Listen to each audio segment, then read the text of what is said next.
पश्चिम बंगाल में बाबरी मस्जिद को लेकर सियासी संग्राम छिड़ गया है।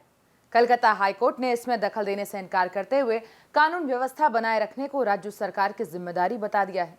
अब इधर तृणमूल कांग्रेस से निलंबित नेता हुमायूं कबीर ने 6 दिसंबर को मुर्शिदाबाद में बाबरी मस्जिद की नींव रखने का ऐलान कर दिया है, जिस तारीख को अयोध्या में विवादित ढांचा गिराया गया था। नमस्कार, आप देख रहे हैं भारत एक्सप्रेस और मैं हूं आपके साथ अक्षया पाठक। पश्चिम बंगाल में बाबरी मस्जिद को लेकर सियासी संग्राम छिड़ा हुआ है। कलकत्ता हाईकोर्ट ने मामले में दखल देने से साफ मना कर दिया है। कोर्ट का यह कहना है कि राज्य में शांति स्थापित करने और कानून व्यवस्था बनाए रखने का काम राज्य सरकार का है।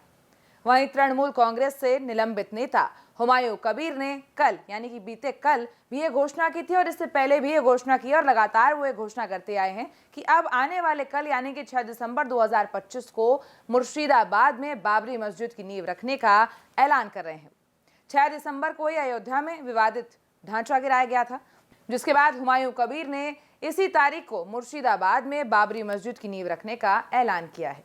अब मामले पर विवाद बढ़ने के बाद टीएमसी ने हुमायूं कबीर को बाहर का रास्ता भी दिखा दिया। अब ऐसे में हुमायूं ने पश्चिम बंगाल की मुख्यमंत्री ममता बनर्जी के खिलाफ ही अपना मोर्चा खोल दिया गया है। अब कलकत्ता हाईकोर्ट ने इस मामले को लेकर क्या क्या कहा है वो आपको बताते हैं। हुमायूं कबीर के खिलाफ कलकत्ता हाईकोर्ट में मामला दर्ज किया गया था। अंतरिम मुख्य न्यायाधीश ने मामले पर सुनवाई करते हुए इसे राज्य सरकार का मामला करार दिया। कोर्ट ने कहा कि राज्य में कानून व्यवस्था बरकरार रखने का काम राज्य सरकार का है, कोर्ट इसमें दखल नहीं देगा।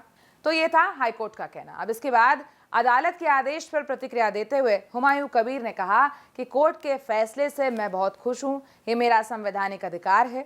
हुमायूं कबीर ने शनिवार की दोपहर 12 बजे मुर्शिदाबाद के बेलडांगा में बाबरी मस्जिद का शिलान्यास करने की घोषणा कर दी। इस दौरान मुस्लिम समुदाय के कई नेता भी उन्होंने कहा कि मौजूद रहेंगे। क्या कुछ कह रहे हैं, एक बार आपको सुनाते हैं। अरे पहले से ही तो बोला मैं नींव रखूंगी। हाईकोर्ट का जज साहब जो निर्णय लिया, मैं इनको बहुत खुश है। वो कॉन्स्टिट्यूशन के ऊपर में उनको जो जजमेंट आया, मैं उस जजमेंट को मैं बधाई दे रहा है। जज साहब को पास में अच्छा से बहुत बहुत शुक्रिया जज साहब को, हाईकोर्ट का जज साहब को। हाईकोर्ट ने कहा कि मस्जिद कोई भी बना सकता है, हम इंटरफेयर नहीं कर सकते। सही बात बोला है। मैं कॉन्स्टिट्यूशन के बाहर में कुछ काम नहीं किया।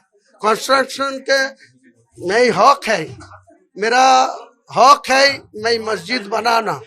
हाईकोर्ट जो लोग सजेस्ट किया, जो लोग मेरा खिलाफ कोर्ट में गया, वो अच्छा जवाब मिल गया, उनका अच्छा जवाब मिल गया तो जज साहब ने दे दिया। अरे सबसे बड़ा बीजेपी के साथ ताल्लुकदार तो मुख्यमंत्री को साथ है।